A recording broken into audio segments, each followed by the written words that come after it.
Bem, é um privilégio participar com você desse momento e partilhar com você a palavra de Deus. Eu peço que você tome sua Bíblia em suas mãos e acompanhe comigo a leitura que farei no primeiro livro de Samuel, capítulo 30. O texto diz o seguinte: Sucedeu, pois, que chegando Davi e os seus homens ao terceiro dia a Ziclague, já os amalequitas tinham dado com ímpeto contra o sul Ziclague e a esta ferido e queimado. Tinham levado cativas as mulheres que lá se achavam, porém a ninguém mataram, nem pequenos, nem grandes, tão somente os levaram consigo e foram seu caminho. Davi e os seus homens vieram à cidade, e ela queimada, e suas mulheres, seus filhos e suas filhas levados cativos. Também as duas mulheres de Davi foram levadas cativas, Ainoã, a jezreelita, e Abigail, a viúva de Nabal, o carmelita. Davi muito se angustiou, pois o povo falava de apedrejá-lo, porque todos estavam em amargura, cada um por causa de seus filhos e de suas filhas. Porém, Davi se reanimou no Senhor seu Deus. Disse Davi a Abiatar, o sacerdote, filho de Aimeleque: Traze-me aqui a estola sacerdotal. E Abiatar a trouxe a Davi. Então consultou Davi ao Senhor, dizendo: Perseguirei eu o bando? Alcançá-lo-ei? Respondeu-lhe o Senhor: Persegue-o, porque de fato o alcançarás, e tudo libertarás. Partiu, pois, Davi, ele e os 600 homens que com ele se achavam, e chegaram ao ribeiro de Besor, onde os retardatários ficaram. Passo a ler a partir do verso 18 ao 20 agora. Assim Davi salvou tudo quanto havia tomado os amalequitas. Também salvou as suas duas mulheres. Não lhes faltou coisa alguma, nem pequena, nem grande, nem os filhos, nem as filhas, nem o despojo.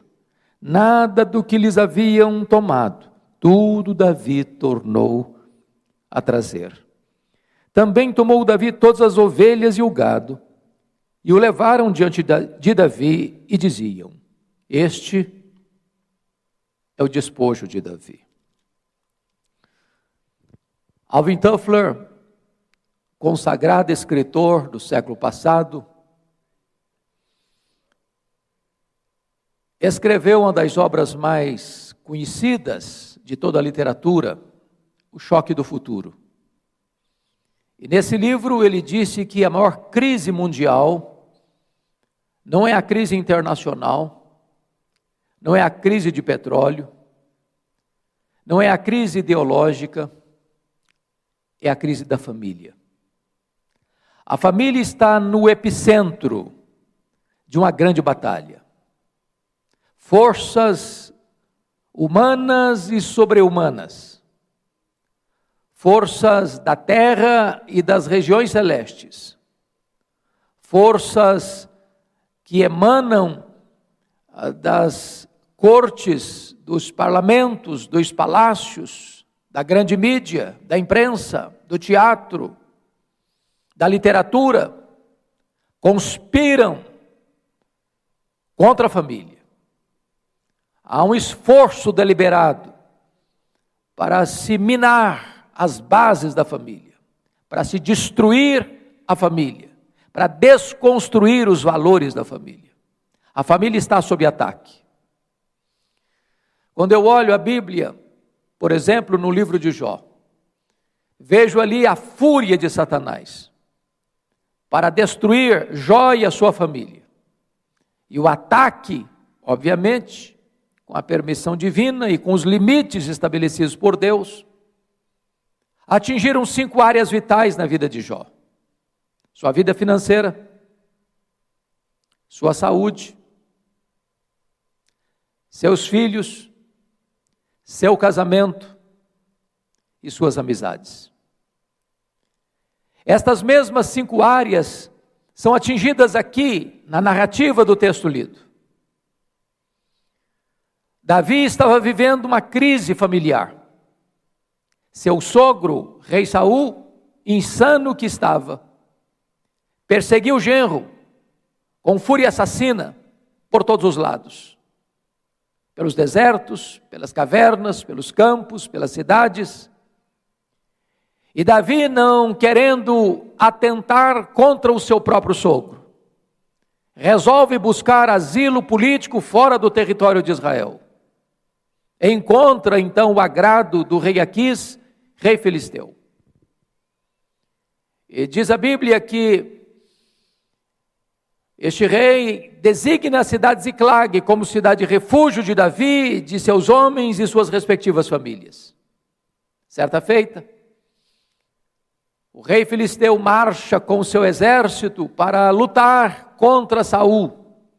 E Davi, a esse tempo, era escudeiro do rei filisteu, do rei Aquis.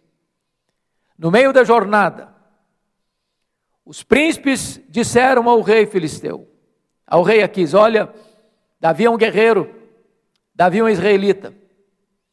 Se ele se virar contra nós, sofreremos a cachapante derrota. A contragosto, o rei dispensa Davi e os seus homens.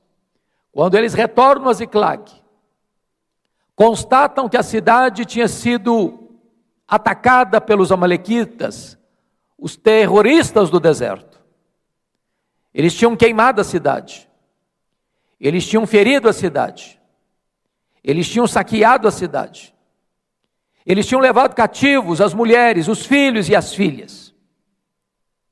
Quando Davi e seus homens olham essa tragédia, diz a Bíblia que ele e seus homens choraram, e Davi chorou até não ter mais forças para chorar.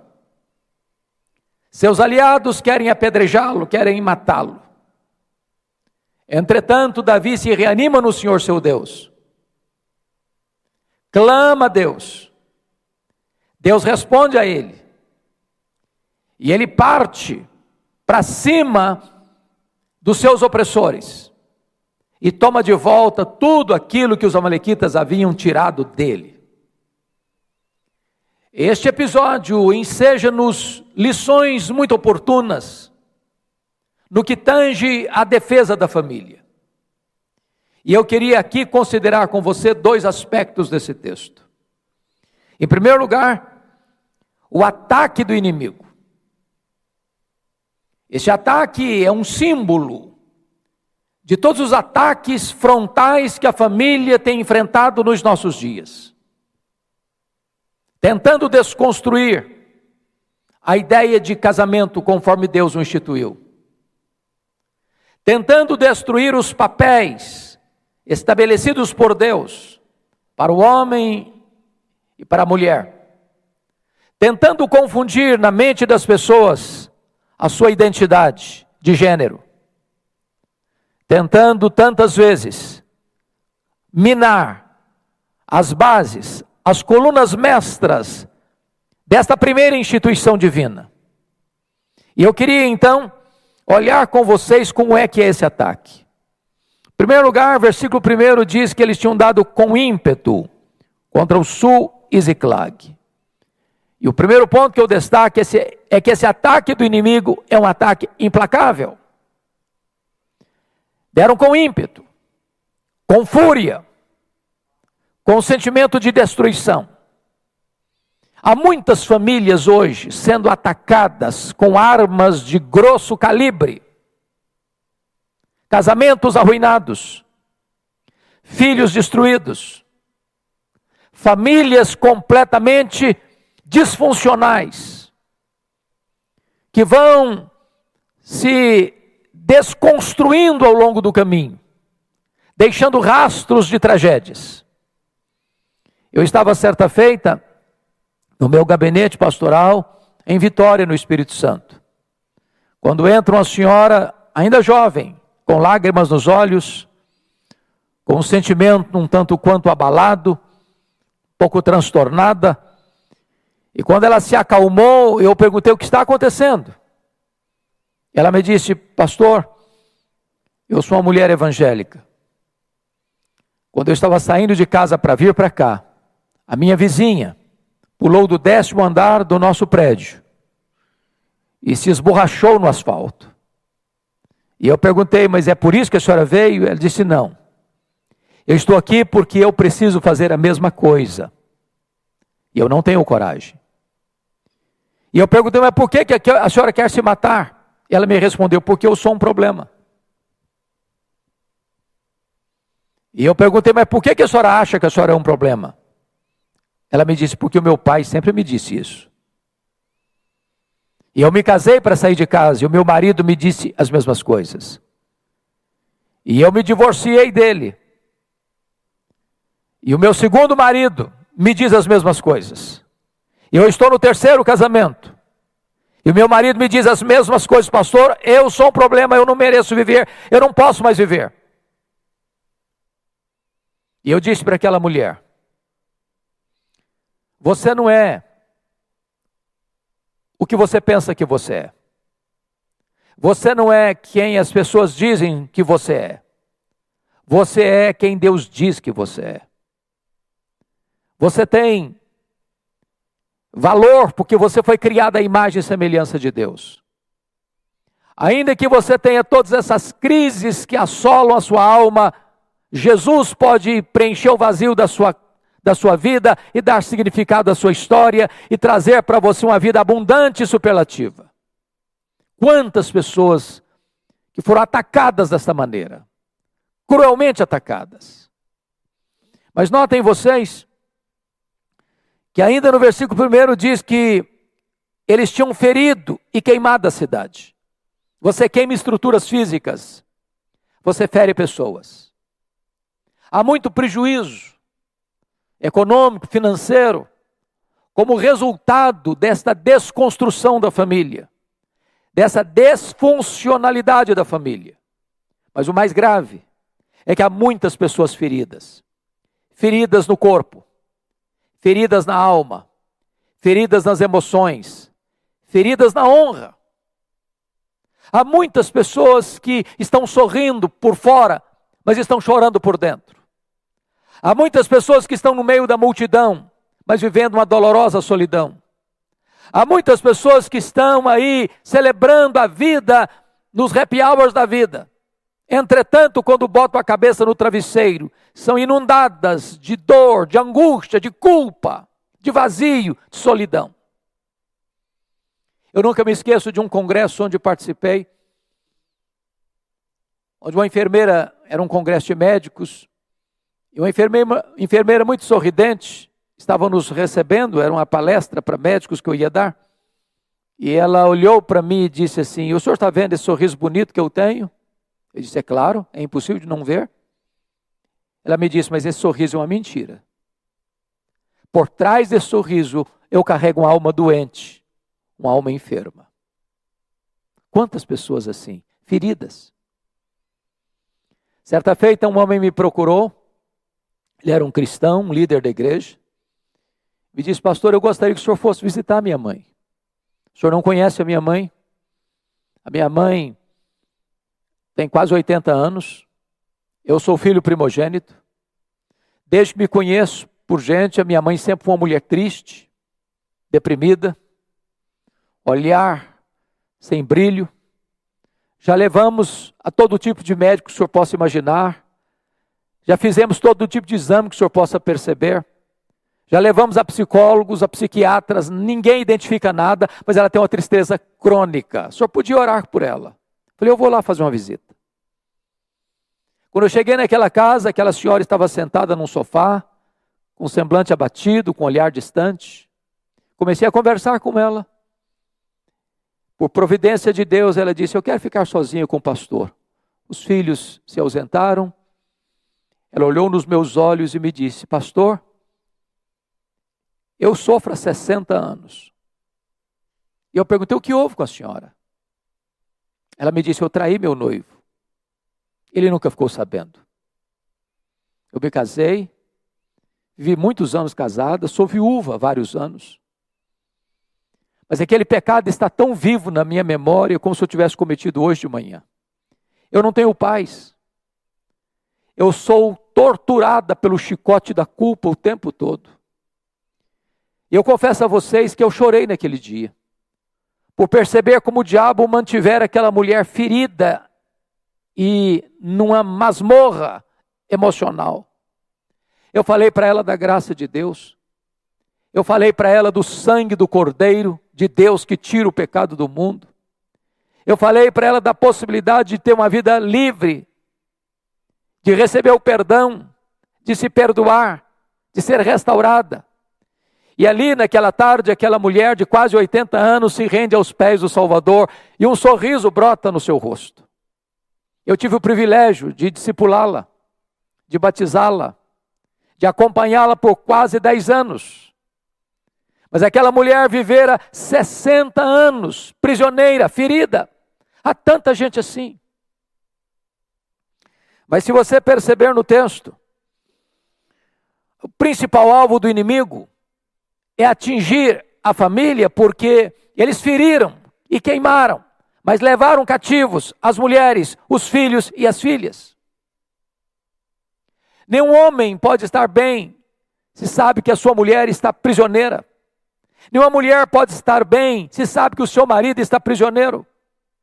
E eu não estou falando aqui daquela prisão de grades de ferro, mas daquela prisão invisível, de vícios, de manias, de hábitos, de idiosincrasias, de pecados, de vícios terríveis, que prendem num cipoal de opressão.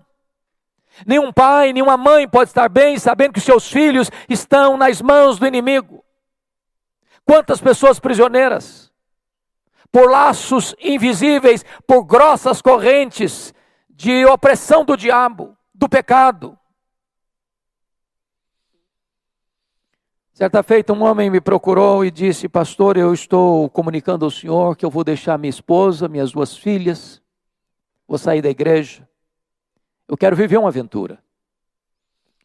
E esse homem abandonou sua mulher, suas 2 filhas, foi viver com outra pessoa. Esta outra pessoa estava ligado à feitiçaria. E este homem, criado na igreja, membro da igreja, saiu da igreja. E começou a caminhar na direção do ocultismo. Muitas vezes eu ia fazer uma visita para ele, tinha despachos dentro da sua sala. Muitas vezes esse homem foi para os cemitérios fazer oferendas aos demônios. E eu falava com ele, e eu exortava ele, e ele não ouvia. Um dia eu contei para ele uma história que vivenciei na África do Sul. Quando nós fomos visitar a missão Quacisabanto, a tribo dos Zulus. Lá eles têm um hábito. Quando um rapaz começa a namorar com uma moça, o rapaz dá um lenço branco para essa moça. Se o namoro vier a terminar, a moça precisa devolver o lenço branco para o rapaz. Se ela não devolve o lenço branco para o rapaz, ela está dizendo que quer ser dele e quer pertencer a ele, que ele tem liberdades com ela. Nós estávamos lá quando um rapaz abusou da sua ex-namorada. Aliás, da sua namorada. E quando os pais levaram o caso às autoridades locais, perguntaram para a menina: você devolveu o lenço branco para ele? Ela disse: não. Disseram: então não podemos fazer nada. Essa é a nossa cultura. Eu disse então para aquele homem: você precisa devolver o lenço branco. Passaram 3 semanas, o telefone do meu gabinete tocou. Eu disse: pastor, corre aqui em casa. Eu quero devolver o lenço branco. Eu chego naquela casa, me assento na frente dele, e esse homem começa a tremer dos pés à cabeça. Esse homem começa a suar a ponto de ensopar a sua roupa. Eu sabia do drama e da luta espiritual que ele estava travando. Eu disse: você está pronto a devolver o lenço branco? Ele disse: pastor, eu preciso. Eu disse: então pega uma caixa e tudo que você tiver de feitiçaria dentro dessa casa, coloca aqui dentro dessa caixa. E ele começou a trazer aventais, patuás, correntes. objetos e mais objetos, encheu aquela caixa. Eu disse, agora nós vamos para o quintal. Joguei 1 litro de álcool sobre aquelas coisas, aquelas roupas, aqueles aventais, aqueles colares, aqueles patuás. Eu disse, agora nós vamos queimar isso, como aconteceu lá na cidade de Éfeso, num gesto de rompimento com essas coisas. E ele riscou o primeiro palito de fósforo e não pegou fogo. Riscou o segundo palito de fósforo, não pegou fogo. E ele deu uma gargalhada cavernosa e disse, não vai pegar fogo. E eu disse, vai pegar fogo em nome de Jesus, porque agora eu vou riscar o palito de fósforo. Que quando eu risquei aquele palito de fósforo, o fogo pulou naquela caixa. E ele caiu com um grito desesperador, desacordado aos meus pés. E eu clamei pelo nome do Senhor Jesus. O Senhor o trouxe à consciência, com o coração quebrantado, arrependido, porque as correntes grossas foram partidas e quebradas. Quantas pessoas que estão hoje nas mãos do inimigo, precisando se arrepender, precisando ser libertos pelo poder que há no nome de Jesus.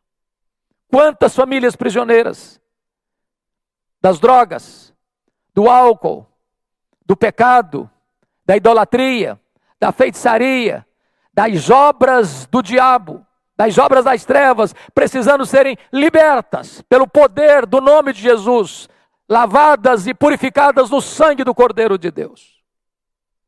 Mas nota outra coisa comigo nesse texto. Uma das armas do inimigo é jogar uns contra os outros, porque o texto nos diz que, no verso 6, que Davi muito se angustiou, pois o povo falava de apedrejá-lo. Esse é um grande problema nas famílias hoje. Quando surge uma situação adversa, um conflito, um ataque do inimigo, via de regra, a mulher acusa o marido acusa a mulher, os pais acusam os filhos acusam os pais. Em vez da família se unir para enfrentar o verdadeiro inimigo, gera-se uma guerra dentro de casa, onde um ataca o outro. E isso é terrível, porque quando você faz do aliado um inimigo, você faz do inimigo um aliado. Abra os olhos. Seu problema não é seu marido, seu problema não é sua mulher, seu problema não são seus filhos, seu problema não são seus pais. A nossa luta não é contra carne e sangue, mas contra principados e potestades. Mas notem finalmente, nesse aspecto do ataque do inimigo, que está escrito no versículo 16 desse texto, que os amalequitas estavam fazendo festa, comendo e bebendo, por causa daquele grande despojo que tomaram dos filhos teus e da terra de Judá.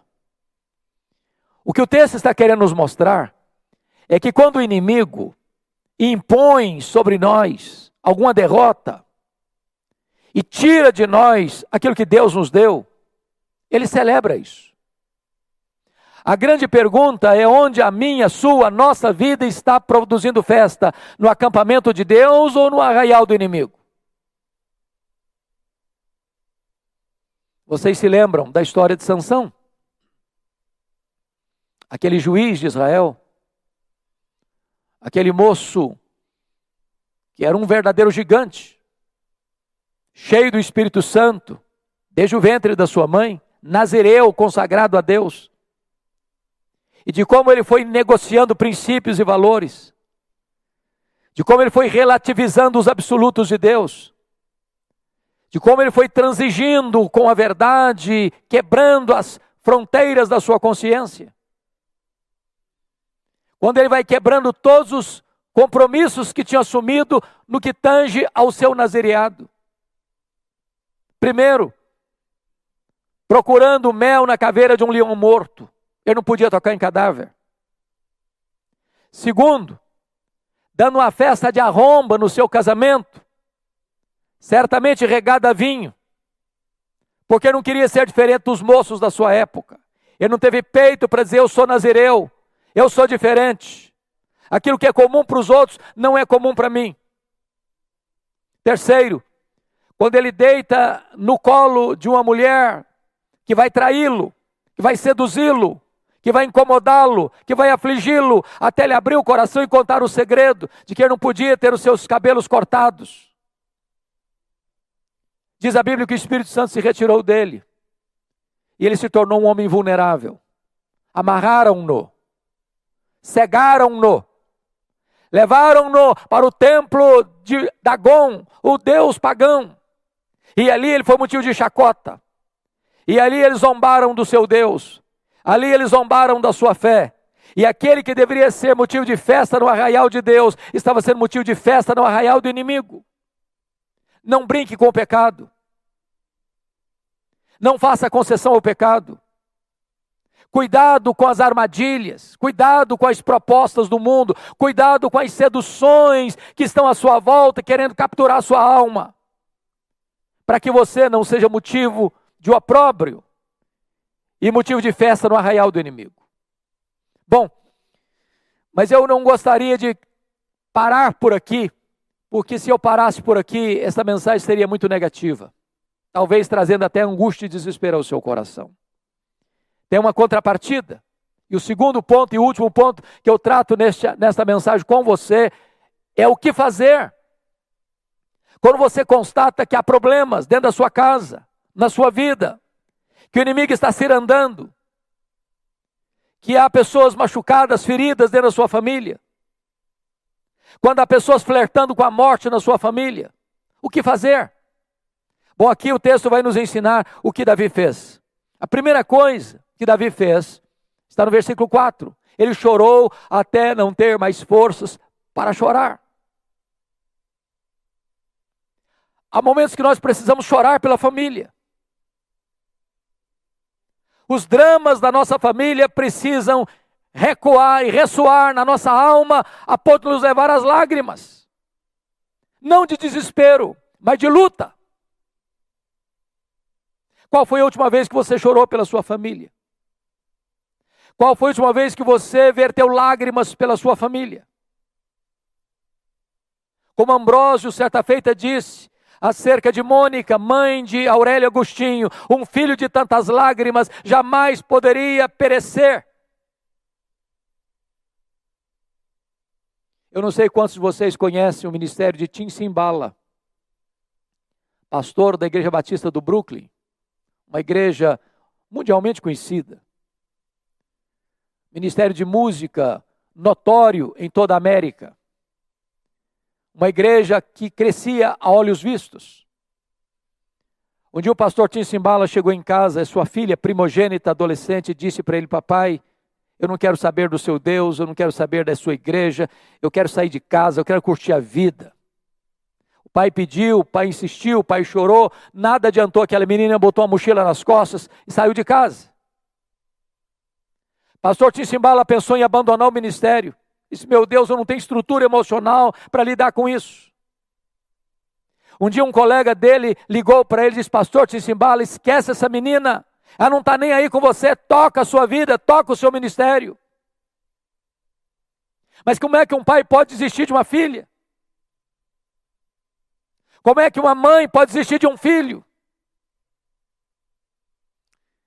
Ele registra num dos seus livros que certa feita ele estava numa vigília de oração na igreja, quando levanta uma irmã e diz: pastor Tim Simbala, a nossa igreja nunca chorou pela sua filha, a nossa igreja nunca levantou um clamor em favor da sua filha. E ele disse que naquela noite de vigília todos deram as mãos, fizeram um grande cordão ao redor dos bancos da igreja e começaram a chorar e a clamar a Deus em favor daquela menina. Ele diz que aquele templo se transformou numa sala de parto, de dores, de gemidos, de soluços. Quando ele retornou para casa, no romper do dia, ele disse para sua esposa: querida, eu não tenho dúvidas de que Deus libertou a nossa filha nesta manhã. 2 dias depois, bem de manhã, a campainha tocou. A mãe foi à porta atender, era sua filha em lágrimas. E ela entrou, foi ao quarto onde estava seu pai, agarrou nas pernas do seu pai e disse: papai, por favor, me conte o que aconteceu há 2 dias de madrugada. Me conte, por favor. Eu estava em casa dormindo, quando eu fui acordada e tomada por convicção de pecado. Escamas caíram dos meus olhos e eu reconheci que eu estava embrutecida. Eu quero dizer para o Senhor, papai, que eu estou de volta para Deus, eu estou de volta para minha família, estou de volta para minha igreja. Jesus libertou a minha vida. Chore pelos seus filhos. Não desista dos seus filhos. Você não gerou filhos para a morte, você não gerou filhos para o cativeiro. Seus filhos são herança de Deus. Seus filhos são preciosos para Deus. Nunca desista deles. A segunda coisa que Davi fez, está escrito, versículo 6. Ele se reanimou no Senhor seu Deus. Eu fico imaginando essa cena. Davi tinha 600 homens guerreiros com ele. Eu imagino Davi como pastor de uma igreja de 600 membros. Todos eles queriam apedrejar Davi. Todos eles queriam matar Davi. Todos eles estavam revoltados com Davi por causa dos seus filhos e de suas filhas. Eu fico me imaginando um pastor assim. Todos os membros da igreja contra você. Será que a gente sucumbiria? Diz a Bíblia que apesar dessa crise, apesar desta oposição, apesar de ver já seus filhos, suas filhas, suas mulheres nas mãos do inimigo, ainda Davi tem oposição interna, doméstica, é fogo amigo. Apesar de tudo isso, diz a Escritura, porém Davi se reanimou no Senhor seu Deus. Parece que está tudo perdido, mas quando você se volta para Deus, ainda há esperança. Não jogue a toalha, não desista, não retroceda, não abra mão de lutar, não abra mão de vencer, não abra mão de ver um milagre de Deus acontecer na sua vida e na sua família. Davi não se reanimou porque ele era forte. Davi não se reanimou porque ele tinha muita gente do lado dele.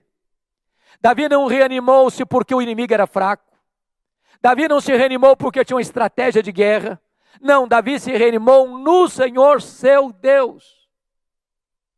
O Senhor é a nossa esperança. Para Ele não tem causa perdida. Para Ele não tem vida irrecuperável. Para Ele não tem família que não possa ser curada, liberta e salva. Não desista da sua família.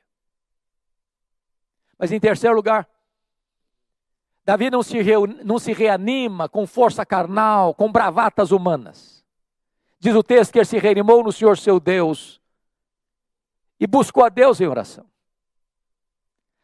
A nós na nossa vida que só vão ser desatados com oração. Não é com discussão, não é com briga, não é discutindo direitos, não é nos defendendo, não é buscando as barras dos tribunais para resolver os problemas. Há problemas na nossa vida, na nossa casa, que só vão ser desatados com oração, oração, oração. A oração de Davi talvez foi uma das mais simples da Bíblia, uma das mais curtas. A oração de Davi consistiu apenas numa pergunta: perseguirei eu o bando? Alcançá-lo-ei? O que essa oração significa? O que está por trás? Trocando em miúdos, o que Davi está dizendo é o seguinte: Deus, eu estou levando de goleada do inimigo. Eu vou aceitar passivamente a decretação dessa derrota ou eu vou reagir? E Deus responde a oração. E Deus respondeu a Davi, diz: persegue o inimigo, Davi, porque tudo que ele tomou de você, você vai trazer de volta. Agora preste atenção.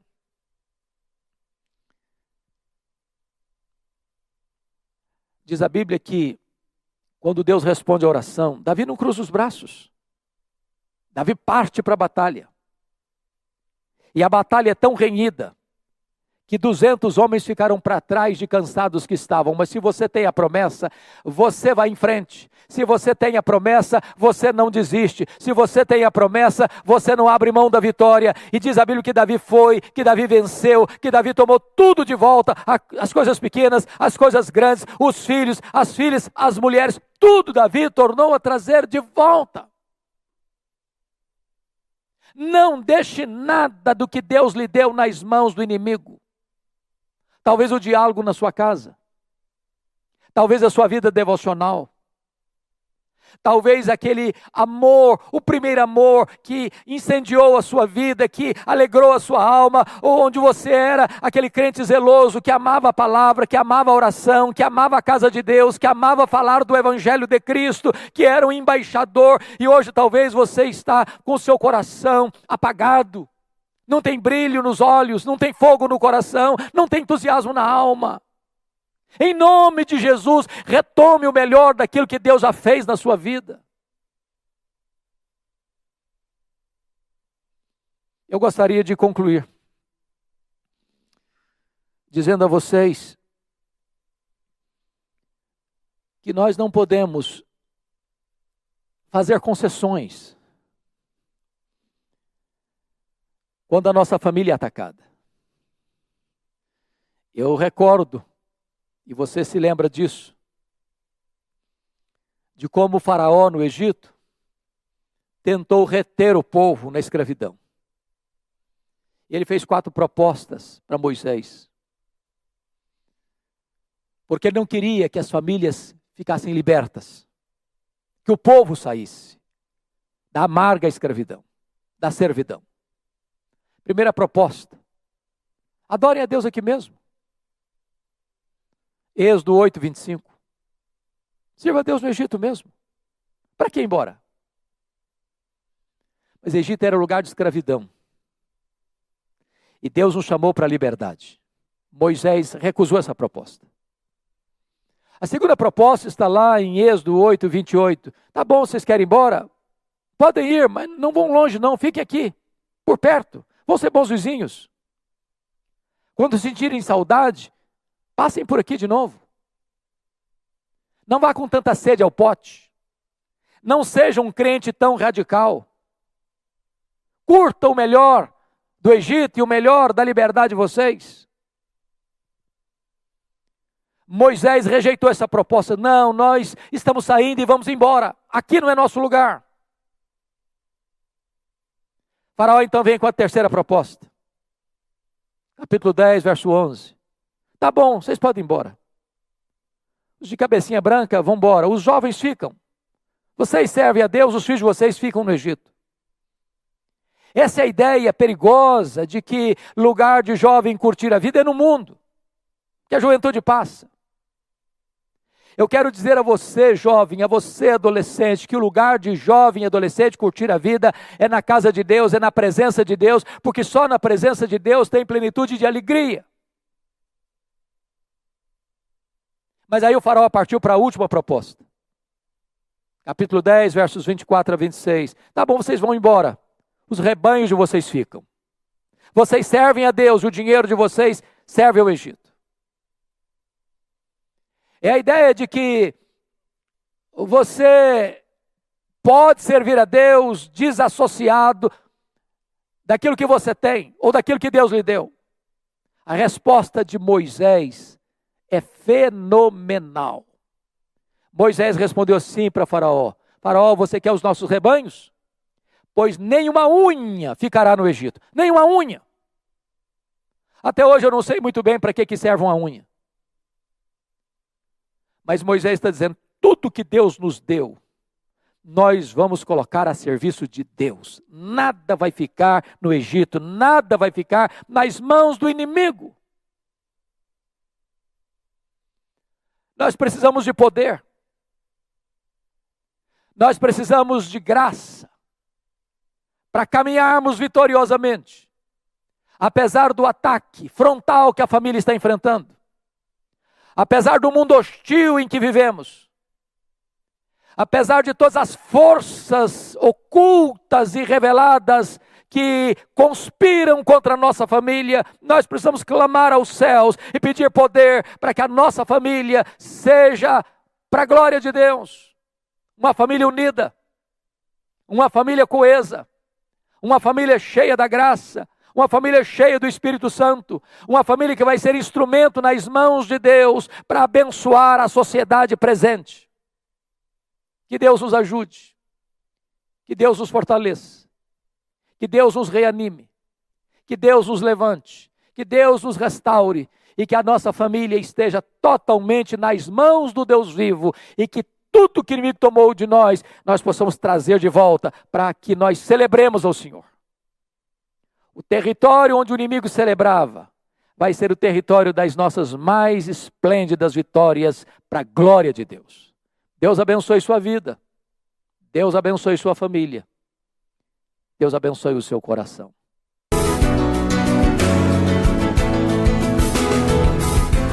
Palavra da Verdade, com Hernandes Dias Lopes. Muito bem, nós estamos começando mais um HDL Podcast e é um privilégio ter você aqui conosco. Hoje nós vamos entrevistar uma das pessoas, para mim, mais relevantes no universo evangélico do Brasil e do mundo. Hoje nós vamos conversar com o Dr. Augustus Nicodemos, para mim, o maior expositor bíblico da nossa geração. Então, fique aí, porque logo depois da vinheta nós estaremos de volta. Muito bem, nós estamos recebendo aqui Dr. Augustus Nicodemos. Ele está lá na Flórida e ele vai bater um papo conosco hoje e tenho certeza de que muita coisa boa nós vamos receber da parte de Deus através do Dr. Augustus Nicodemos. Augusto, que alegria receber você, viu? Muito obrigado, Hernandes. Eu fico muito feliz pela oportunidade de estar aqui e, infelizmente, eu vou ter que começar desmentindo você. Você disse que eu sou o maior expositor. Eu acho que é o contrário. Eu acho que eu estou diante do maior expositor do Brasil, com certeza. Né? Não, você é meio, graças a Deus, você é uma referência para mim. Sempre me perguntam qual é a sua maior referência de pregação expositiva. E eu, sem lisonja alguma, com todo entusiasmo, eu digo, para mim é você hoje, assim, aquele que eu posso olhar, ver, ouvir e aprender. Eu louvo muito a Deus pela sua vida, Augusto. Bom, fico muito feliz, você está morando agora em Orlando, é isso? Isso, estou aqui em Orlando, na Flórida, já faz 1 ano e 4 meses que nós nos mudamos para cá. Que coisa boa. E você pretende voltar para o Brasil? Acha que o seu ministério vai continuar por aí? Olha, eu não sei responder essa pergunta. Por enquanto, o plano é ficar pelo menos uns 3 ou 4 anos até que a igreja que eu estou servindo aqui, ela esteja fortalecida, estruturada, caminhando bem e, enfim, se expandindo. E quando eu sentir que meu trabalho aqui terminou, talvez eu volte lá para o meu Brasil. Por enquanto, a ideia é ir ficando, né? Ficando até Deus mostrar o contrário.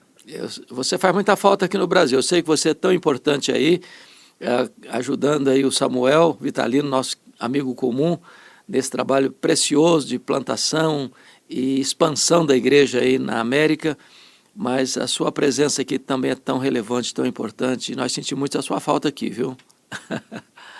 Hernandes, de fato, foi uma decisão difícil, viu? Foi uma decisão difícil, mas eu pensei assim, já dei 43 anos da minha vida como pastor no Brasil, então vamos dar oportunidade agora para a nova geração, não é? E eu vou servir o tempo que me resta num desafio que me rejuvenesceu, não é? A plantação de uma igreja brasileira aqui na Flórida, entre imigrantes. Hernandes, é outra coisa, é outro desafio, é outro contexto. Então, eu estou feliz que eu vim e estou grato a Deus pela oportunidade. Sinto falta aí do meu Brasil, mas graças a Deus que as mídias, né, a internet permite um contato mais frequente, né, e nossa presença acaba sendo em todo lugar através das mídias, não é? Então, é isso aí. O plano, por enquanto, é ir ficando. Ficar por aqui. Uma das coisas que me encanta no seu ministério, e Deus tem me dado a benção de experimentar isso também, é de ir embora os nossos cabelos brancos, mas poder falar às gerações mais jovens, ter acesso às gerações mais jovens. E graças também à questão das mídias sociais. Você é uma pessoa muito relevante nas mídias sociais, sempre usou com muita eficácia isso. Qual é a importância de um pastor que está começando o ministério ou já no meio da carreira, mas que ainda não se despertou para a importância do uso das mídias sociais para a proclamação do Evangelho? Olha, Hernandes, É quase que inconcebível que você tenha hoje um pastor que não faça uso dos recursos da tecnologia de comunicação, redes sociais, a mídia, a inteligência artificial, e, enfim, tantos outros recursos. Eu começo com uma observação só. Enquanto você... A gente precisa falar essa nova geração. E essa nova geração, ela é toda plugada, toda antenada. Enquanto você está pregando, os adolescentes estão lá no chat GPT fazendo pesquisa sobre as coisas que vocês estão dizendo, que nós estamos dizendo. Então, isso nos obriga a conhecer a ferramenta, usar a ferramenta, estar atualizado, porque a gente vai estar dizendo uma coisa e os membros da nossa igreja estão pesquisando e entrando aí nos recônditos da internet e às vezes sem critério nem nada, e aí fica feita a confusão, né? Então, eu acho que não tem retorno, é um caminho sem volta à presença da tecnologia e ela tem que ser usada. É um dom de Deus, acredito, como a imprensa foi, a imprensa de Gutenberg foi um dom de Deus, precedendo a reforma. Sem a descoberta da imprensa móvel, Lutero não teria conseguido levar suas ideias ao mundo todo. Hoje as redes sociais fazem o mesmo papel. Você, por exemplo, aqui onde eu vou, todo mundo conhece você. Todo mundo fala de você, diz que foi abençoado pelas suas pregações e tudo mais. Mas por quê? Porque você está na internet, você está usando as mídias sociais, você está presente e as pessoas ouvem. Então, hoje em dia, para ser relevante, para fazer a diferença, para ser ouvido, o pastor tem que estar na rede social. Senão ele vai ficar resumido àquele grupinho dos domingos, né, que frequenta a igreja, e, enfim.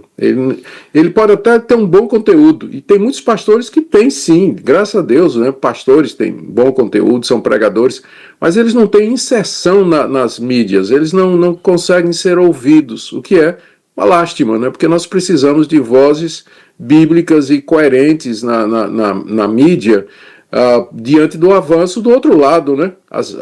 A mídia é boa, no sentido, porque transmite coisa boa, mas também ela é usada por falso profeta, enfim. E o pastor tem que estar presente, tem que se inserir. Senão não dá. Eu tenho escutado Brasil afora, por onde caminho, de pessoas que dizem assim para mim, pastores que dizem assim para mim, nós recebemos tantos membros esse ano na igreja, e boa parte destas pessoas que vieram porque ouviram Augusto, porque ouviram Hernandes, porque ouviram mensagens nas mídias sociais e tiveram um contato com o ensino bíblico relevante, fiel, e procuraram uma igreja. Então, só para dar esse retorno, né, de que Deus tem, pela sua graça, usado essas ferramentas para alcançar pessoas e para levar pessoas às igrejas que têm compromisso com as Escrituras. Hernandes, você sabe quando isso ficou mais claro? A pandemia. Muita gente olha para a pandemia e diz assim, foi uma catástrofe, uma tragédia, né? Morreu gente e tudo mais. Mas é interessante como Deus usa essas coisas. Durante a pandemia e o fechamento das igrejas, membros de igrejas que proibiam, né, que os membros assistissem outros pastores ou fosse para a rede social escutar os programas de outros pastores, elas se viram sem resposta e sem conteúdo para os seus membros, porque os cultos eram só presenciais, só tinha coisa presencial, não podia mais. Aí os membros foram para a internet. E quem eles descobriram lá? HDL, Augustus e muitos outros lá.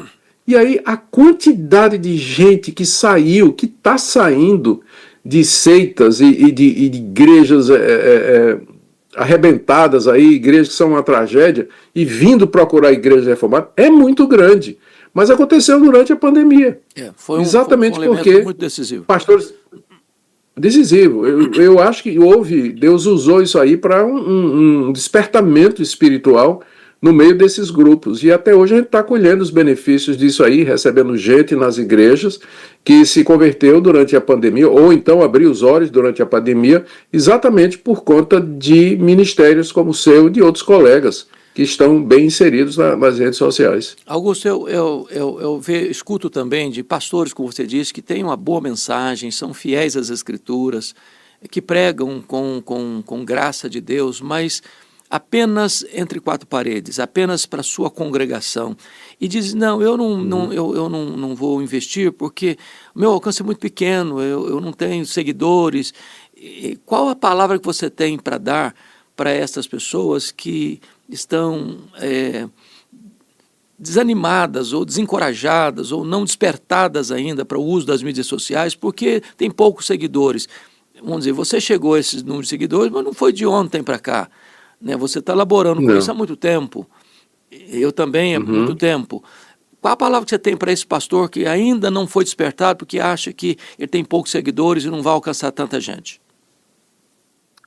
Olha, a gente nunca tem ideia de onde vai cair a semente. Você pode ter poucos seguidores, mas você não tem realmente ideia do alcance, porque, vamos supor, você tem 100 seguidores, tá, 100, 150, 200 seguidores, que é um número relativamente pequeno, né, pensando em termos proporcionais. Você não sabe, você pregou um sermão no domingo.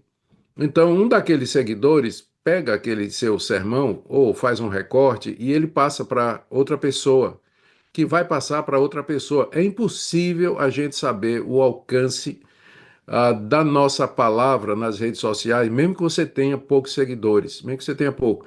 Aquilo que você falou, de vez em quando cai no meu feed aqui, uma mensagem ou uma palavra de alguém cuja visibilidade. Eu vou dar uma olhada lá, a pessoa tem 200 seguidores, mas alguém deles, né, algum deles deu visibilidade, engajamento.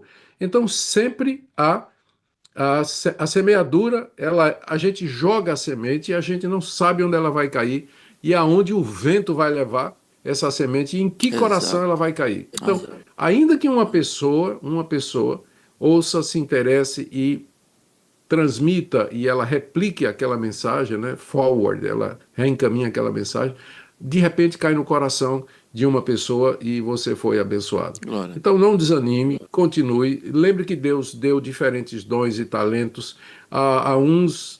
Lembre que na parábola do semeador a semente produz 30, 60 e a 100. Então a uns Deus dá 30, outros 60, outros a 100, mas o que importa é a boa semente que foi semeada. Então encorajo e animo você a prosseguir. O que Deus quer é que a gente seja fiel. 1 Coríntios capítulo 4, verso 2. Sucesso e número, isso aí ele dá a quem ele quer. Mas ele exige de nós fidelidade. Seja fiel, Deus vai usar o seu ministério, o menor que pareça. Ainda nesse ponto, vejo que também algumas igrejas, até igrejas de tamanho médio, até grande, com poder econômico robusto, às vezes essas igrejas não investem numa boa qualidade de som, numa boa transmissão das imagens, numa boa captação das imagens, numa boa plataforma. Que palavra você tem para dar para essas igrejas que têm os recursos necessários, mas ainda não investiram, não estão investindo ainda, para que esta mensagem se torne mais clara, com mais visibilidade, com mais amplitude? A minha palavra é que abra os olhos, é um investimento que vale a pena. Hoje, o mundo é digital. O mundo, a realidade ocorre nas telas. As pessoas estão plugadas, estão antenadas a maior parte do tempo delas, da vida delas. Essa nova geração, ela já nasce sabendo das coisas, já nasce, maneira de falar, né? Mas então, a gente tem que investir. Se você tem uma transmissão que é pobre, é mal feito, amador, o pessoal que está acostumado a ver coisa de qualidade vai para outro. Exato. Então, invista na qualidade do som, no cenário, na qualidade da câmera, na qualidade do pessoal. Bota esse pessoal voluntário da sua igreja para fazer treinamento, saber como usar a câmera direitinho, o som, a luz, o mais importante de tudo, você sabe disso, a luz é super importante nisso aí, a iluminação. Então, tudo isso é um investimento que vai valer a pena, vai valer a pena. Qualidade. Eu estava assistindo a um vídeo recentemente de um influencer, ele é chamado de influencer, mas ele tem poucos seguidores, não é muita coisa não, comparado com os grandes que tem aí. Era um vídeo de uns 40 minutos. A qualidade do vídeo era impressionante. O cenário, as duas câmeras pegando em transversal, o som, que você ficava... Eu assisti o vídeo todo. Eu geralmente eu costumo fazer isso, né? Impressionado com a qualidade e aquilo captura. E de repente você pega aí um pastor que tem até alguma projeção, mas a qualidade... A gente começa a assistir e não aguenta assistir até o final. Às vezes a câmera está tão longe que você não vê o rosto da pessoa que está pregando. Augusto, olhando para um outro aspecto, você é um escritor muito relevante, tem obras extraordinárias, normalmente na área de exposição bíblica. Quando é que você foi despertado para ser um pregador expositivo e qual é a importância da pregação expositiva para o crescimento saudável da igreja? Eu fui despertado no meu tempo de seminário ainda com uma exposição de Ray Stedman em 1 Coríntios. E eu nunca tinha visto aquilo. O livro era um comentário aos 1 Coríntios e ele fazia uma exposição sistemática, organizada de cada capítulo do livro de Coríntios. E o livro não era grosso, não, era um livro fininho assim.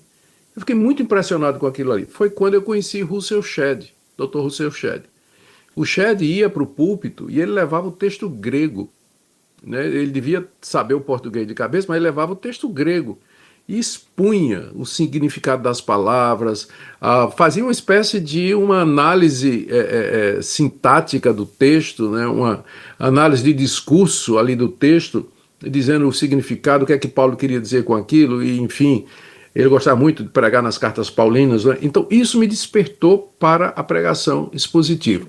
Aí eu comecei a ler Martin Lloyd-Jones, Pregação e Pregadores, que é um livro clássico nessa área também, e isso me animou a prosseguir. Mas eu creio que o que moldou a minha forma de expor a palavra foram os meus estudos na África do Sul, em meu mestrado em Novo Testamento, com um professor sul-africano chamado Ficka, F-I-C-K-A, onde ele deu análise de discurso e mostrou como a gente pode ler o texto e verificar o fluxo do texto, o fluxo do pensamento do autor, o que é que ele quer dizer, qual a argumentação, o que é que ele está fazendo agora. Então aquilo acabou moldando a minha maneira de ler a Escritura, interpretar a Escritura e preparar os sermões. Eu creio, como você também, porque você é um pregador expositivo e, graças a Deus, um excelente pregador expositivo, nós cremos que é o melhor método. Ele não é único, porque aí nós teríamos que dizer que Charles Spurgeon foi irrelevante, o Spurgeon não era expositivo, né? Não. Mas eu creio que a pregação expositiva é a melhor maneira de pregar a palavra de Deus. Ela nos aproxima do texto, eu costumo explicar assim, na pregação expositiva, o seu sermão está no texto. Em todas as outras, o texto está no sermão. Então, a diferença boa colocação. É ótima. Não estou dizendo que as outras formas não são usadas por Deus. Seria contrariar a história e a realidade. Claro. Mas a experiência e o conselho de Paulo a Timóteo, prega a palavra, me convencem de que a pregação expositiva é o melhor método de pregação hoje. E que está fazendo falta nos púlpitos. Exatamente.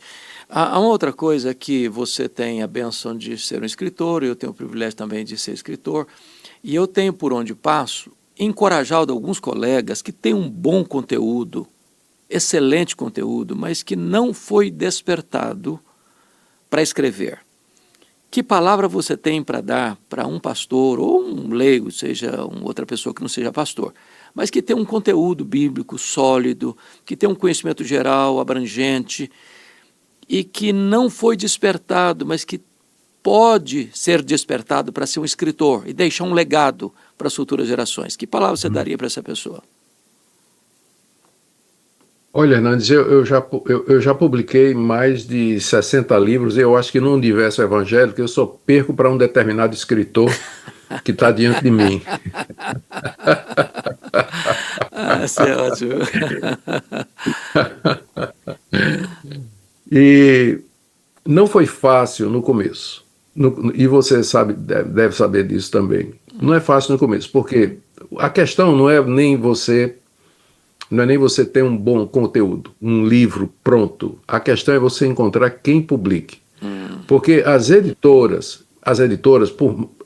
mesmo as editoras evangélicas, elas são business, elas são negócio, elas precisam publicar alguma coisa que vai vender. Claro. Né? Então, a primeira coisa que eu diria para esse colega que tem um bom conteúdo é que ele faça duas coisas.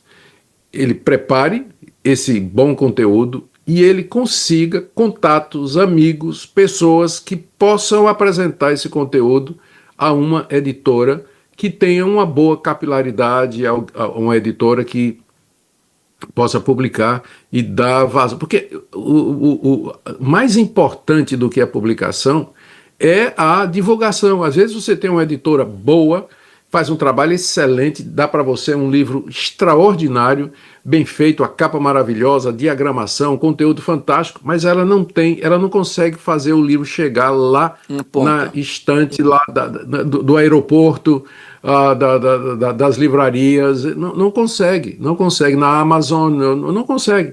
Então está lá, uma obra boa, mas perdida. Então, conselho, tenha uma boa obra e alguém que lhe apresente, porque foi assim mais ou menos comigo, não é alguém que deu a primeira palavra em meu favor, me encorajou e me apresentou. E porque isso é muito importante hoje, porque as editoras têm muitas propostas de gente querendo publicar livros. Se você chega recomendado por alguém que tem condições, que é conhecido e tudo mais, isso vai ser extremamente importante. E, em último caso, hoje em dia existe, Hernandes, e eu sei que você está a par disso aí, tem editoras que elas fazem uma espécie de publicação on demand. Elas pegam o seu texto, elas editam, preparam um livro, mas não printam, não imprimem. Elas fazem divulgação e elas vão imprimindo à medida que a demanda vai ocorrendo. Né? Então, tem um nomezinho, um có, não sei o que agora, eu esqueço agora. Então, você é melhor do que não publicar. Exato. Não é o ideal, mas é melhor do que não publicar. E por última análise, a última conselho que eu daria, primeiro é procurar uma boa editora com alguém que lhe recomende. Segundo, uma editora que faça esse tipo de publicação que sai mais em conta e que geralmente elas não recusam porque elas não têm nada a perder. Elas não têm nada a perder. Exato. E a última coisa é você fazer uma publicação pessoal. Você bancar com os custos da sua publicação e você então investe. Veja como investimento. Aí você distribui, vende, mostra para pessoas influentes e tal, e de repente uma delas vai dizer, isso aí merece ser publicado numa editora grande e por aí vai. No meu caso, inclusive, Augusto, os 4 primeiros livros que eu escrevi por conta própria. Eu, na verdade, nem procurei editora, achei que ninguém ia se interessar mesmo, então fiz por conta própria. Depois, então, começa o interesse, a busca, e hoje as editoras correm atrás de você, em vez de você ter que correr atrás das editoras. Então, obrigado por esses conselhos. Mas vamos voltar a um outro ponto que você chegou a mencionar, que você fez mestrado na África do Sul. E você escreveu, acho que você que escreveu o livro Reavivamento na África do Sul, ou verdade, compilou aquele conteúdo. Fiz toda a compilação a partir de tapes e tudo mais. Eu quero lhe dizer que aquele livro foi um divisor de águas na minha vida e no meu ministério. Aquele livro caiu no meu coração numa época muito oportuna, em que a igreja brasileira estava com a sua atenção voltada para esse tema avivamento, reavivamento. Fizemos uma caravana e fomos à África do Sul. Passamos lá uns 10 dias na missão Kwasi-Zabanto. E foi muito, muito, muito marcante para a nossa vida. Então, a pergunta que eu faço a você é essa. Qual foi o impacto que o avivamento de Kwasi-Zabanto na África do Sul produziu no seu coração, na sua vida, no seu ministério? Veio, como você disse aí, veio no momento certo na minha vida. Porque eu estava decidido a seguir a carreira mais acadêmica dentro do meio evangélico. Sempre fui pastor, sempre tive coração pastoral, mas a minha pegada sempre foi mais na área acadêmica, pesquisa, estudo, produção, a teologia, tudo isso. Existe um risco, quando você entra por essa área, de você se tornar um ortodoxo frio, uma ortodoxia ou uma erudição que não é movida pela paixão pelas coisas de Deus. Eu acho que Deus permitiu isso, que eu conhecesse Kouassi Sabanto, exatamente para evitar que isso acontecesse, que eu me tornasse um acadêmico, um teólogo de gabinete, com a cabeça desse tamanho de conhecimento, mas o coraçãozinho apertado, pequeno, sem paixão nenhuma por Deus.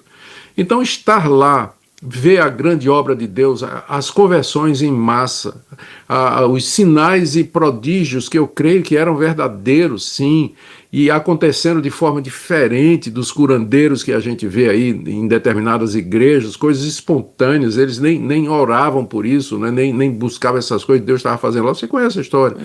Então, aquilo abriu os meus olhos e me deu paixão.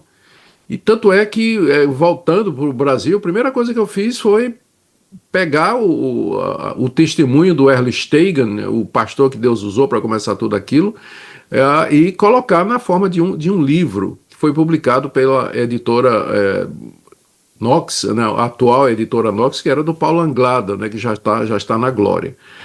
E distribuímos pelo Brasil todo. E também isso me levou a pregar muito sobre avivamento, né? Falar que eu achava que era importante com Kouassi Sabanto, porque mostrava o que é um verdadeiro avivamento, em contraste com avivamentos que não são avivamentos, mas são emoções e produto do desejo humano, que acontece por um fim de semana, depois volta tudo ao normal, enfim. Então foi uma bênção na minha vida. Eu agradeço a Deus pela oportunidade. Eu sabia da sua caravana, sim. Foi maravilhoso. Eu fiquei muito... Inclusive, uma das pessoas que nos acompanhou, ele era um promotor de justiça, já aposentado, um homem muito culto, um homem muito influente na sociedade capixaba, cuja família basicamente toda estava convertida, mas ele não. E ele teve a sua experiência de conversão lá em Kouassi Sabanto. Lá nesta visita, ele nos acompanhou e foi uma coisa muito linda o que Deus fez na vida dele. E passou os dias restantes da vida dele na presença de Deus, como membro da nossa igreja lá em Vitória, um homem de Deus, um homem muito precioso. A conversão dele aconteceu lá. Foi algo muito marcante. Coisa extraordinária. Muito marcante. Que bênção.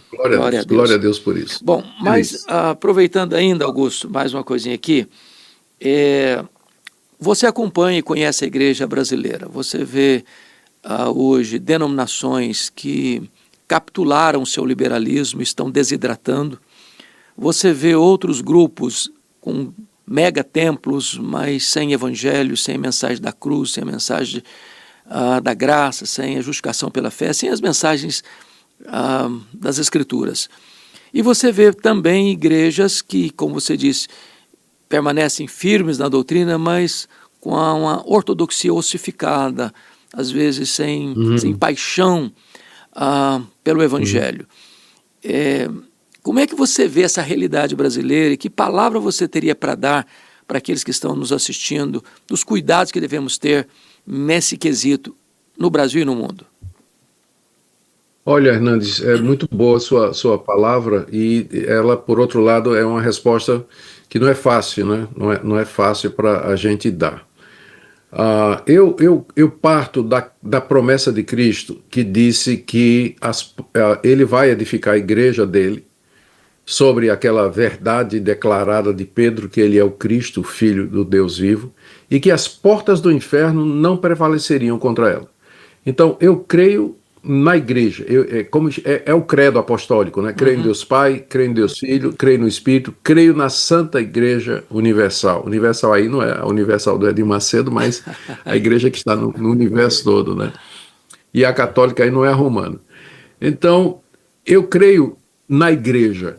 Deus sempre vai ter um povo que o ame, que o adore e que seja discípulo do Senhor Jesus e que professe a verdadeira fé e o verdadeiro evangelho. Só que hoje eu acho que esse povo ele está espalhado E a gente precisa ter essa noção que a Igreja de Cristo ela é maior do que a nossa realidade. E é isso que eu acho que está acontecendo. Tem muita intolerância entre pessoas que são genuínos irmãos e que brigam, se dilaceram por questões que a gente consideraria absolutamente secundárias. Então, a igreja verdadeira, ela está espalhada, ela é invisível, né? Na teologia diz que ela é una, porque é uma só, mas ela é invisível, porque a gente não consegue exatamente ver todos eles juntos no mesmo lugar. Então, a gente precisa ter essa visão do reino, que ultrapasse as barreiras denominacionais e, naquilo que é secundário, ultrapasse e nos leve aos pontos centrais e nós temos verdadeira comunhão. Então, é essa a minha análise, que eu acho que os evangélicos, que são realmente evangélicos, infelizmente estão bem divididos, especialmente nas redes sociais, brigando entre si, e quebram a unidade externa da igreja, que Jesus disse, né? Que nós seríamos conhecidos exatamente pela unidade, pela união, pelo amor que haveria entre nós. Então, Hernandes, eu vejo primeiro, com esperança, porque eu creio na palavra de Cristo, de que há uma igreja lá fora, ela está lá, mas também com tristeza por ver que aqueles que aparentemente são verdadeira igreja, digladiando-se, brigando entre si, e às vezes por questões que não são questões secundárias, né? Então, precisamos de amor, precisamos de visão e de uma catolicidade bíblica, porque é isso que a palavra católica quer dizer. Precisamos de uma catolicidade bíblica para poder caminhar juntos com irmãos que são de outras tradições, mas são irmãos em Cristo Jesus. Glória a Deus. O reino de Deus é maior do que a nossa denominação ou de qualquer outra denominação, né? Augusto, há um fato, e você conhece esse fato, de que, seja nas igrejas históricas sobretudo, em torno aí de 60%, 80% das igrejas locais estão numa espécie de platô, né?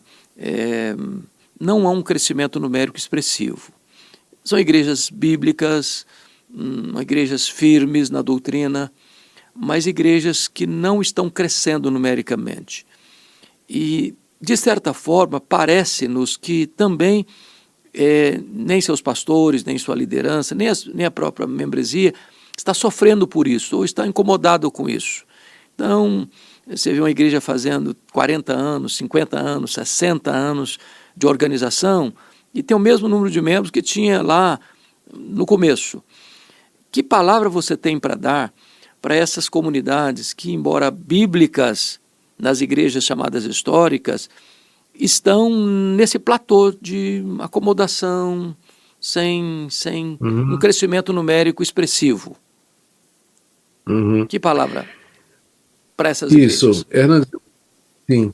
Eu começo dizendo que números, eles não dizem tudo, mas eles dizem alguma coisa. Eles podem não dizer tudo, mas eles dizem alguma coisa.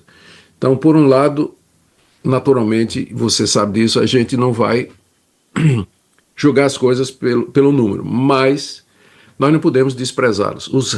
Quando você lê o livro de Atos, você percebe que em determinados pontos decisivos da história da igreja, Lucas, que era o historiador, ele dá um relatório.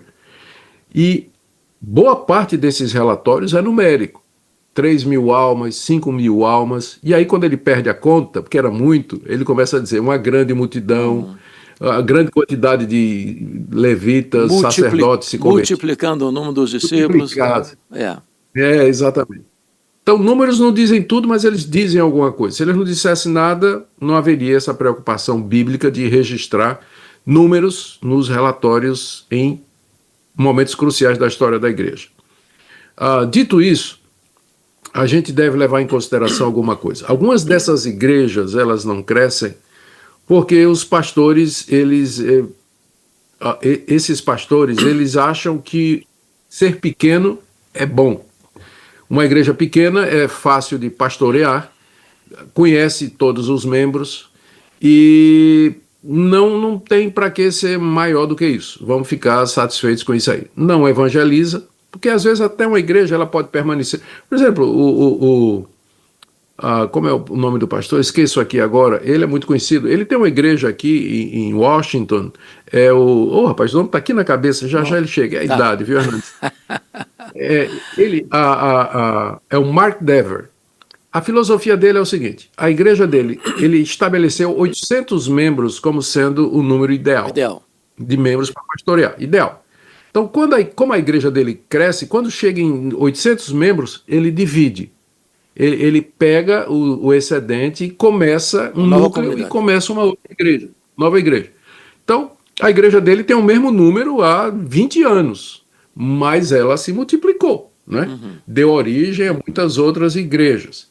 Então, eu não tenho problema se o pastor disser assim: eu quero que minha igreja seja de 200 membros, porque é um número que eu consigo pastorear, desde que cresça e ultrapassou esse número, multiplique, abre uma congregação, ponto de pregação e assim por diante.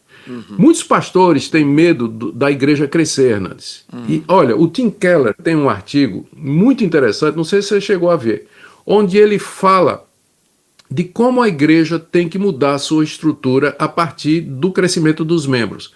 Então, até 100 membros, o pastor conhece todo mundo, vai na casa de todo mundo, toma café com todo mundo, está disponível.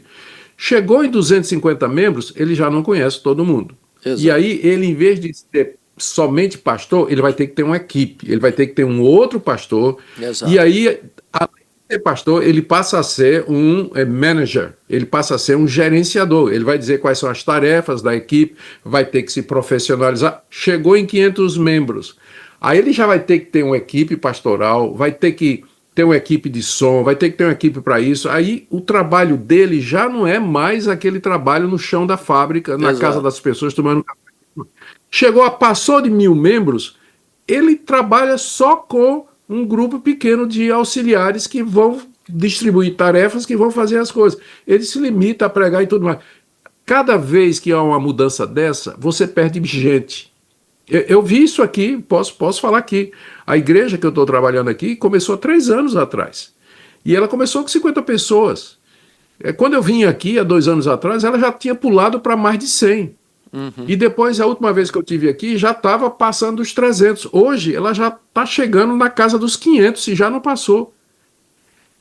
A cada vez que esse número dobrou e tudo mais, saíram pessoas da igreja insatisfeitas. A complexidade de administrar isso é maior. É verdade. Saíram pessoas da igreja dizendo: eu não consigo mais falar com o pastor, ele não vem mais tomar café na minha casa. Ele não vai, não é porque não queira. Ele diz: eu fiquei doente, ninguém foi me visitar. Não foi visitar porque você não disse, o pastor não tem condição de saber. E aí, muita gente, a cada crescimento, perdem-se alguns membros, chegam novos, mas perde-se alguns. Então, muitos pastores estão com medo de crescer, medo disso aí. Eles acham que small is beautiful. Small is beautiful. Então, eles permanecem assim, ou tem, finalmente, né, já vou terminar esse ponto aqui, a razão de que não cresce porque quem dá o crescimento é o Espírito Santo de Deus. E o Espírito Santo de Deus, de alguma forma, vou usar um termo humano, né, não está tendo a liberdade de agir poderosamente na pregação e na vida dos membros. Falta oração, falta quebrantamento, tem pecado oculto, falta disciplina, precisa colocar a vida dos membros em ordem, o pastor não ora, não é um homem que busca a palavra de Deus, e tudo isso acaba refletindo. Não cresce mesmo. Na questão do crescimento. Cresce. Muito bom. Augusto, me permita um assunto sensível.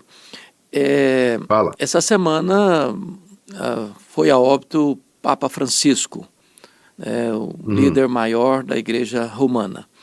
E há muitos ruídos nas mídias sociais, sobretudo na questão escatológica, alguns mais assodados, né? Agora vai o último Papa, o último vai ser o último mesmo, e tal, e tal, e tal. Qual é a sua leitura dessa questão da morte do Papa atual, Francisco, e qual a sua visão do próximo que deve ser escolhido e que reverberação isso vai ter, não só no universo católico romano, mas no universo geral das nações, sobretudo no campo religioso? A Igreja Católica continua sendo uma influência muito grande no mundo. Ela continua sendo. Ela vem perdendo muita força, né? Vem perdendo muita força, membros, com o crescimento protestante no mundo todo, né? Ela vem, consequentemente, diminuindo. A Igreja Católica é muito forte nas redes sociais, você sabe disso. Eles têm uma presença muito marcante e atuante nas redes sociais. De vez em quando eu publico alguma coisa que mexe com os católicos, eles vão feito um enxame de abelhas lá no meu Twitter, ou lá no Instagram, para questionar, falar e tudo mais, né? Mas eu creio que esse Papa, esse último Papa, ele foi mais liberal do que a Igreja Católica queria, né? Eu acho que ele foi agenda. Ele era bem aberto para uma série de coisas, né? De vez em quando aparecia um escândalo e ele apoiando determinados movimentos e tudo mais. Eu tenho para mim que o próximo Papa ele vai ser mais conservador.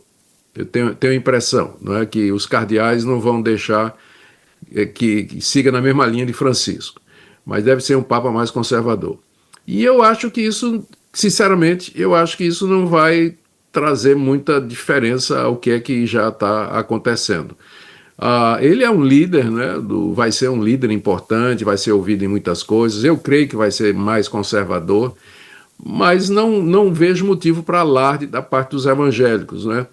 A Confissão de Fé de Westminster diz que o Papa é o anticristo. Algumas igrejas, aqui nos Estados Unidos, a maioria das igrejas presbiterianas já retiraram isso da Confissão de Fé, porque não creio que era isso não creio que isso expresse a verdade. Eu não creio que o Papa é o anticristo, eu creio que ele é uma expressão do anticristo. Isso eu creio, e eu estou dizendo isso com toda a franqueza aqui, me desculpe aqui. Eu creio que ele é uma expressão do anticristo, mas não é o anticristo. Portanto, eu não creio que a morte dele, do Papa Francisco, e a eleição de um novo Papa, tenha escatologicamente qualquer significado em termos da vinda de Cristo, o final dos tempos, ou qualquer uma destas coisas. Porque além do Papa, tem muitos outros anticristos. Eu penso, por exemplo, nos falsos profetas que tem no meio evangélico, pastores da teologia da prosperidade, e que engana as igrejas, que engana os membros, se apropria das finanças dos membros, fazem esquemas financeiros de pirâmide, de ganhar dinheiro com uma série de outras coisas. Agora, ontem mesmo eu estava conversando com uma pessoa que veio de uma igreja dessas, perdeu mais de $200 mil em investimento, em esquemas que essas igrejas... Para mim, um pastor desse é tão anticristo quanto o Papa ou qualquer outra coisa. Então, não vejo como escatologicamente relevante, se você entende o que eu estou dizendo. Não vejo como escatologicamente relevante. Tem muito sensacionalismo, sempre teve. Perfeito. Vai ser eleito o novo Papa, acho que vai ser mais conservador, mas vai ficar por isso mesmo. Perfeito.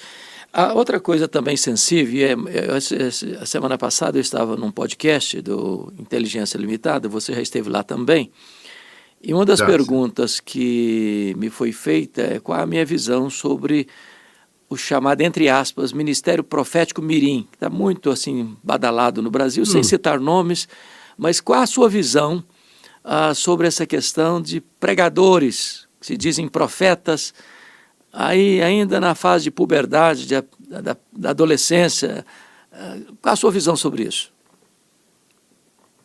Eu creio que a palavra de Deus ela nos dá algumas qualificações e requerimentos, Hernandes, que são necessários para que uma pessoa seja um ministro do Evangelho. Lá em 1 Timóteo capítulo 3, tem alguns requerimentos na ordem familiar, de ordem relacional, de ordem de caráter, que precisam ser respeitados, né? A própria palavra presbítero, que é o ofício básico de onde vem o pastor e os ministros da palavra, significa ancião, ou uma pessoa de experiência. Inclusive lá em 1 Timóteo 3 está dizendo que não pode ser neófito, não pode ser um novo convertido, não pode ser uma pessoa imatura. Fala de outras coisas como prudente, sábio, boa reputação. Então eu acho que é uma banalização da palavra de Deus, do ministério pastoral, colocar crianças.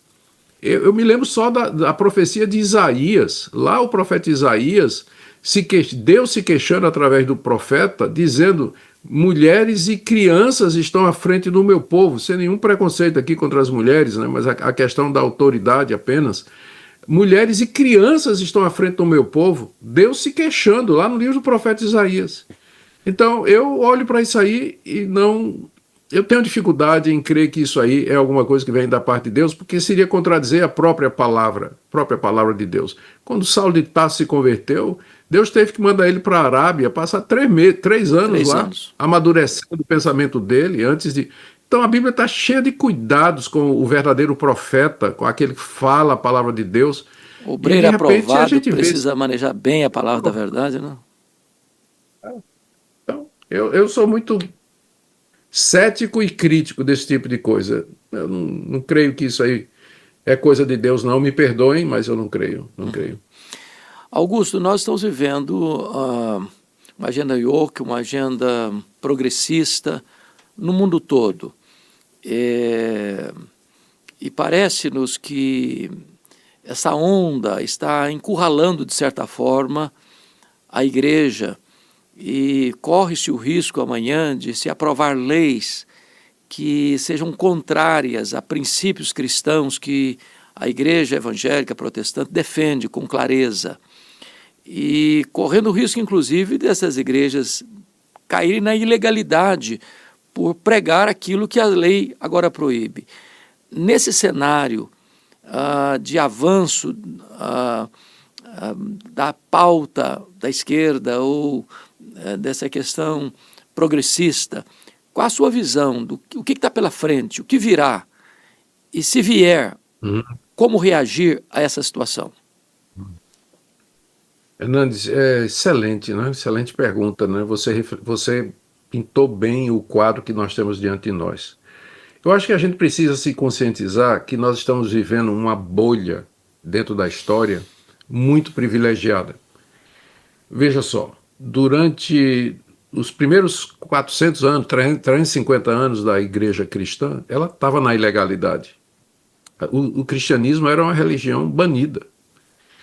Depois que ela foi oficializada e legalizada, ela se corrompeu.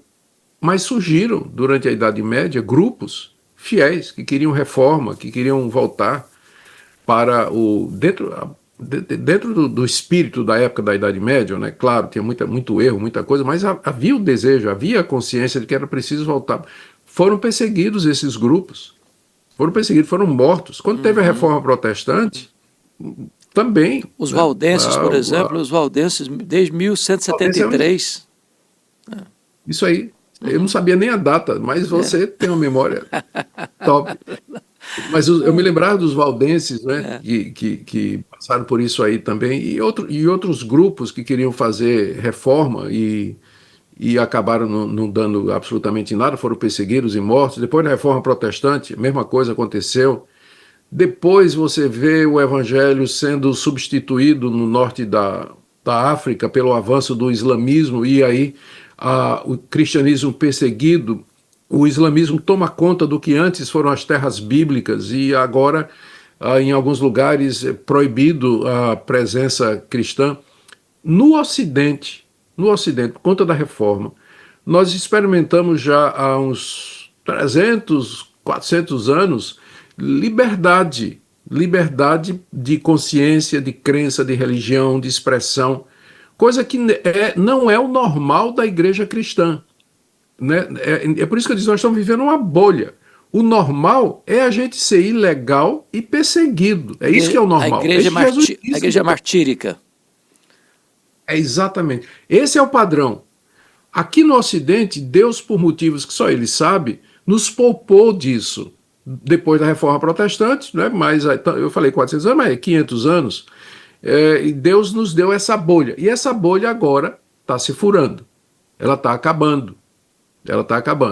E de que maneira? Não é através da guerra, mas através das guerras culturais, através de filosofias e ideologias que entraram na área de educação, arte, música, cultura, teologia, filosofia, e cada vez mais o cristianismo está sendo empurrado para fora da arena pública. A gente não tem mais espaço de fala em determinados assuntos, e a tendência, eu creio, é que isso vai prosseguir. E aí voltaremos para a normalidade, que é a igreja martírica. Sempre foi assim. Sereis Sempre... testemunhas, então, a palavra testemunho exatamente sugere essa mártires. ideia. Ô Augusto, Exatamente. muito obrigado pelo seu tempo em estar aqui conosco, batendo esse papo. Eu tenho certeza de que as suas palavras vão reverberar no coração de tanta gente. Eu sei que você tem um tempo tão enxuto aí para fazer tanta coisa, e dedicar esse tempo aqui para nós foi um privilégio, uma honra. Gostaria agora de você ter um tempo aí de fazer suas considerações finais, você trazer a palavra que está no seu coração, o que você gostaria de passar para todos nós. Teremos toda a atenção de ouvir o que Deus tem para nos dizer através de você nessas considerações finais. Tá certo, obrigado, Hernandes. Para mim, a alegria é minha, né? Nós sempre estivemos juntos e trabalhando juntos, e estar outra vez com você, para mim, é uma alegria muito grande. Obrigado. E eu diria para os queridos que nos ouvem, que estão ouvindo esse podcast, que eu acredito que a maior falta que faz hoje, e que é a raiz de muitos males, é exatamente da Escritura, da palavra de Deus, ensinada, pregada. Uma igreja ensine a palavra de Deus. Siga nas redes sociais e na internet pastores que expõem a palavra de Deus, que pregam a palavra de Deus. Alimente sua alma. Hernandes, uma vez eu recebi um tweet de uma senhora que disse assim: meus 2 pregadores prediletos, Augusto Nicodemos e Edir Macedo. Você acredita num negócio desse? Olha a falta de discernimento, não é? Por quê? Porque não conhece a palavra, não conhece a doutrina, pensa que tudo é igual. Não é, não. Procure igreja bíblica, onde a palavra de Deus é ensinada, podcast como esse, onde a palavra de Deus é claramente respeitada e seguida. É isso que está faltando, sola escritura, somente a palavra. É isso que está faltando no meu evangelho. Minha palavra para você é essa daí. Procure uma igreja onde a Bíblia é de fato ensinada e pregada. Encoraje seu pastor a fazer isso, expor a palavra de Deus. E eu tenho certeza que à medida que a palavra for sendo ensinada e pregada, muitos desses males que a gente vê aí serão dispersos. Essa é a minha oração. Muito obrigado, Augusto. Deus abençoe muito sua vida. Você é muito amado, um homem muito precioso, muito querido no Brasil e no mundo, e hoje eu estou muito feliz de estar aqui com você. Gratidão, viu? Fica na paz. Grande abraço. Obrigado.